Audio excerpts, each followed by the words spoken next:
সপ্তাহ জুড়ে বৃষ্টি চলবে কলকাতা সহ দক্ষিণে। বৃষ্টির দাপট বাড়তে পারে শুক্রবার।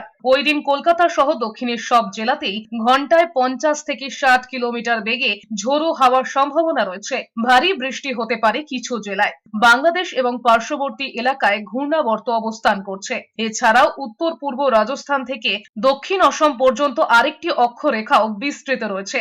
এই দুইয়ের প্রভাবে বঙ্গোপসাগর থেকে প্রচুর জলীয় বাষ্প দক্ষিণবঙ্গে প্রবেশ করছে। তাতেই ঝড় বৃষ্টির অনুকূল পরিস্থিতি তৈরি হচ্ছে বলে জানিয়েছে হাওয়া অফিস। এদিকে বৃষ্টির দাপটে উল্লেখযোগ্যভাবে কমেছে রাজ্যের তাপমাত্রা।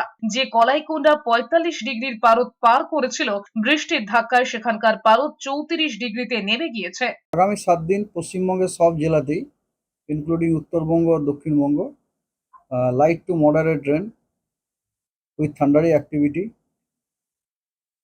Squally wind also sometimes. Maximum টেম্পারেচারে কোনো বড় পরিবর্তন নেই।